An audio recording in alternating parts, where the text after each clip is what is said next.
What is up, fishing addicts? On today's video I will be showing you guys how I have done my custom river ankle. I know some of you will have extremely difficulty accepting this and be YouTube lawyers and YouTube police or whatever, saying I'm copying the whoever designed power pole or river something. But I was looking at the power pole, the manual one. It was $500, close to $600, and the power pole, the wireless one, it's over $1,000.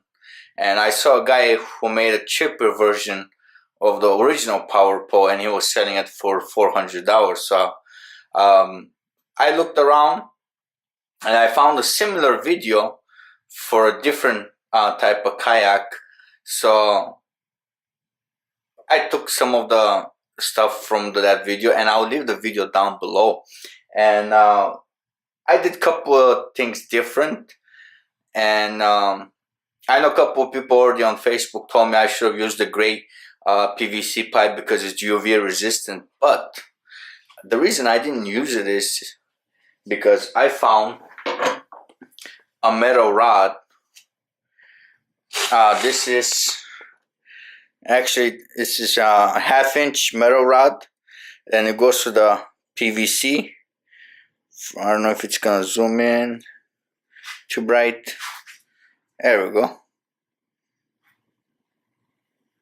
No, and it's made in USA, not China.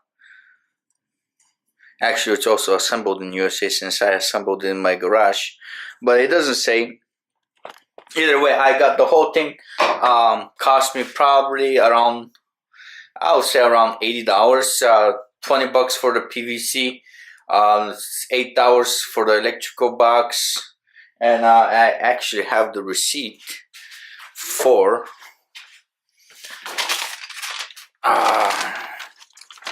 the whole thing.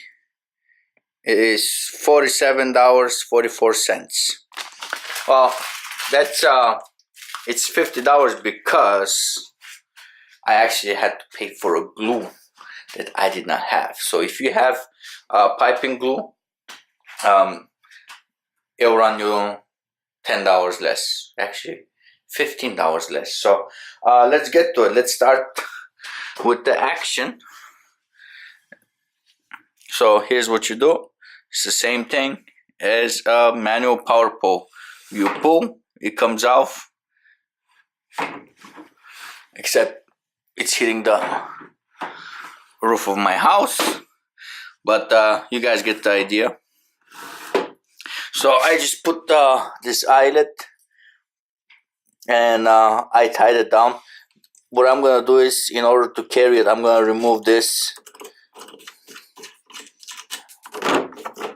and come on. Oh, I can.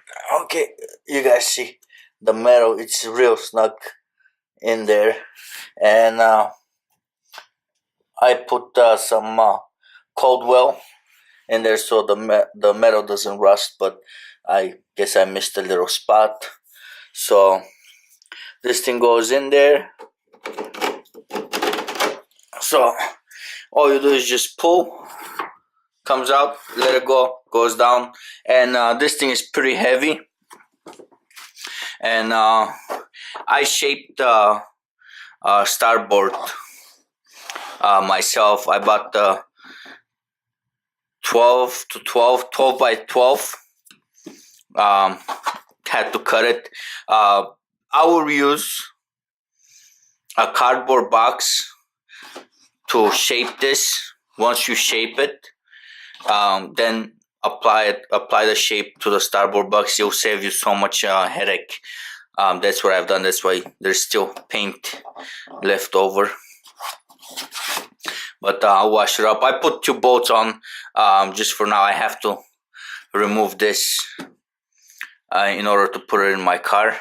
And that's the electrical box. I have 2 bolts, 4 bolts that secure it, and I also have added additional to hold it in place. And this is 1" to 3/4 adapter, so it's nice and snug in there. This is a 1/2" pipe. Let's open up and see how I did it. I guess I just put 2 screws to hold it, just for test purposes. And right after the video, I'll put everything back together, because it is done.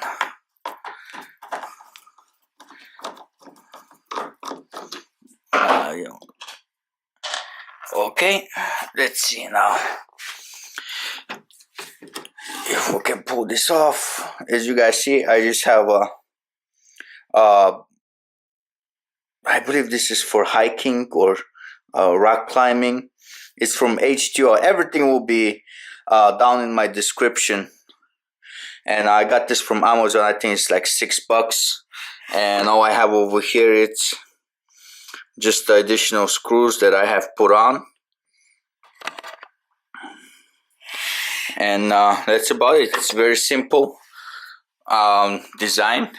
And had the bearing, additional bearing. I bought 2 of them for some reason. The guy on the video had 2 of them, but the bearings he was using were like $90, and I really did not want to spend that much money on 2 bearings, just simple rowers. And I believe these are for marine applications, so I don't think they will rust that fast. Even if they do, probably a year or 2 before they fail.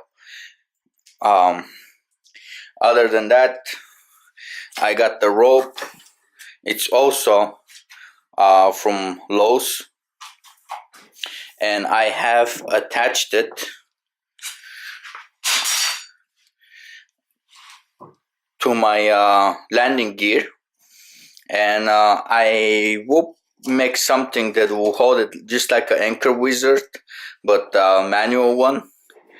For sure I'll have a little bit of hate on that part too, that I'm gonna use a homemade anchor wizard, even though I have anchor wizard coming in, but I'm gonna use it for my main anchor. So I have it tied down over here. When I pull it, I'll just go through this and hold it, and once I'm done, loosen it, pull it back, and once it's pulled back, I can tie it down again, whatever. But for additional rope, I just put it around my cup holder. Right now, that's the whole purpose of the cup holder, I guess. It came with the kayak, so if you don't have a cup holder, guys, buy one. It makes it a great rope holder for now. So anything besides that, I have a couple more other stuff that I gotta clean up. And let me know what you guys think about the